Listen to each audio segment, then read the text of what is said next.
একে একে হজরত মুহাম্মদ সাল্লাল্লাহু আলাইহি ওয়াসাল্লাম, মা ফাতিমা এবং চার খলিফা এই পৃথিবী থেকে বিদায় নিলেন। এভাবেই বহু বছর অতিক্রম হয়ে গেল। হজরত হাসান ও হুসাইন রাদিয়াল্লাহু আনহু আস্তে আস্তে বড় হতে লাগলেন। সে সময় ওই রাষ্ট্রের প্রধান ছিল আমিরে মাবিয়া এবং তার পুত্র ছিলেন এজিদ। আমিরে মাবিয়া যখন বৃদ্ধ হতে লাগলো, তখন এজিদ ষড়যন্ত্র করতে লাগলো যে কিভাবে রাষ্ট্রের সকল ক্ষমতা নেওয়া যায়।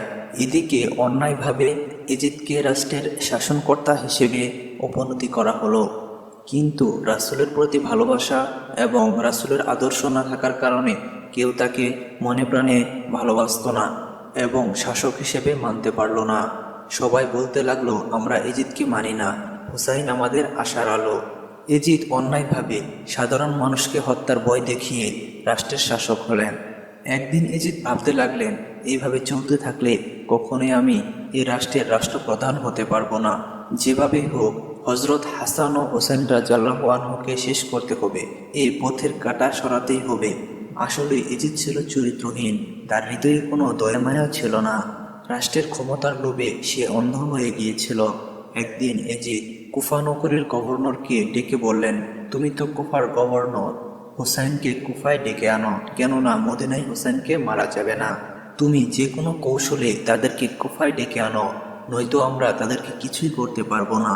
এদিকে এজিদ মদিনায় চিঠি পাঠানো শুরু করলো। একে একে যখন 40,000 চিঠি যখন পৌঁছে গেল, তখন হজরত হুসাইন রাদিয়াল্লাহু আনহু এবং মদিনার যারা জ্ঞানী ব্যক্তিবর্গ ছিলেন তারা একটি আলোচনা সভার আয়োজন করলেন। হুসাইন রাদিয়াল্লাহু আনহু বললেন, আমি কুফায় যেতে চাই, সেখানে অনেক মানুষ আমার জন্য অপেক্ষা করছেন। তখন সেখানে থাকা ব্যক্তিবর্গের মধ্যে একজন বললেন, হুসাইন তুমি কুফায় যেও না, কুফার অবস্থা এবং পরিবেশ ভালো না, সেখানে ইতিমধ্যে অনেক সমস্যার সৃষ্টি হয়েছে। এখনো আমরা হজরত হাসান রাদিয়াল্লাহু আনহুর মৃত্যুর কথা বলতে পারিনি, কাজে আমাদের মধ্য থেকে একজনকে পাঠানো হোক, সেখানকার অবস্থা কেমন সেটা আগে দেখে আসা হোক। তার পক্ষ থেকে যখন ভালো খবর আসবে তখনই তারা সেখানে যাবেন। তখন হুসাইন রাদিয়াল্লাহু আনহু বললেন, ঠিক আছে, তবে তাই হবে। তখন হুসাইন রাদিয়াল্লাহু আনহু বললেন, তাহলে আপনারা বলেন কে যাবেন সেখানে।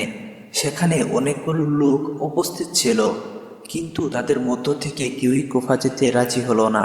তাদের মধ্য থেকে মুসলিম বিন আকিম নামে একজন বললেন, আপনারা নিশ্চিন্ত থাকুন, সবার আগে আমি যাব। তারপর সেদিন তারা আলোচনা সভা বন্ধ করে একে একে ঘরে ফিরে আসলেন। মুসলিম বিন আকিল যখন কুফা যাওয়ার জন্য প্রস্তুত হচ্ছিলেন, তখন তার দুটি পুত্র এসে বললেন, আব্বাজান, আমাদের তো মা নেই, আমাদেরকেও সাথে নিয়ে চলুন, আপনি চলে গেলে আমরা কার কাছে থাকব। তারপর তারা কুফায় যাওয়ার জন্য রওনা হলেন। অনেক পথ অতিক্রম করার পর যখন তারা কুফায় এসে পৌঁছালেন, তখন দেখলেন সেখানে অনেকগুলো লোক উপস্থিত হয়েছেন এবং হজরত হুসাইন রাদিয়াল্লাহু আনহুর কাছ থেকে বায়াত নেওয়ার জন্য প্রস্তুত ছিলেন।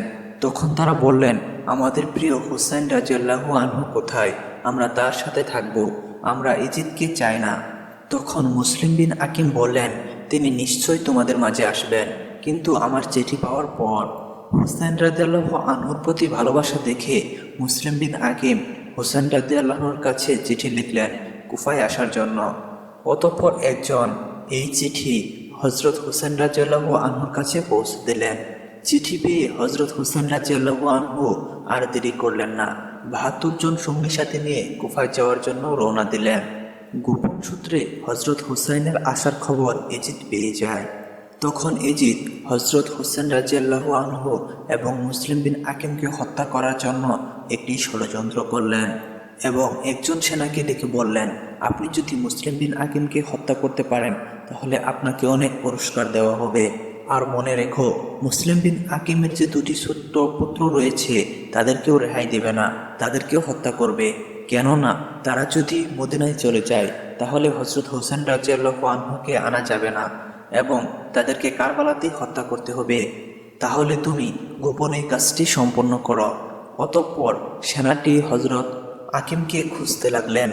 অনেকদিন পর দেখলেন হজরত বিন আকিম হোসেনের পক্ষে বায়াত পড়ানোর পর মসজিদে বসে আছেন।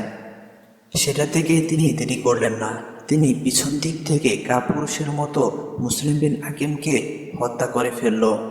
কিছুক্ষণ পর মুসলিম বিন হাকিমের হত্যার খবর সারা কুফায় ছড়িয়ে পড়ে। সেখানকার মানুষ স্তব্ধ হয়ে যায়, কিন্তু তারা প্রতিবাদ করতে পারত না, কারণ এজিদের সাথে মোকাবেলা করার মতো তাদের শক্তি ছিল না। তাই সবাই চুপ হয়ে যায় এবং এজিদের পক্ষ থেকে বলা হয়, হাকিমের পুত্রকে যে হত্যা করে তার কাছে নিয়ে আসতে পারবে তাকে অনেক বেশি পুরস্কার দেওয়া হবে এবং দুজন পুত্রকে হত্যা করে আনতে হবে। এই খবর পেয়ে কিছু লোক মুসলিম বিন আকিমের দুই পুত্রকে খুঁজতে লাগলেন। এদিকে মুসলিম বিন আকিমের দুটি ছেলে হত্যার খবর পেয়ে এদিক ওদিক ছুটাছুটি করতে লাগলেন। দৌড়াতে দৌড়াতে রাতের বেলা তারা একটি খেজুর গাছের বাগানে এসে পৌঁছায়। বন্ধুরা, এরপরের কাহিনী এরপরের পর্বে তোমরা জানতে পারবে। কাজে আমাদের চ্যানেলটি যারা সাবস্ক্রাইব করে রাখো নাই, আমাদের চ্যানেলটি সাবস্ক্রাইব করে রাখো এবং পাশে থাকা বেল আইকনটি বাজিয়ে দাও, কারণ এরপরের পর্ব খুব সম্প্রতি আপলোড করা হবে।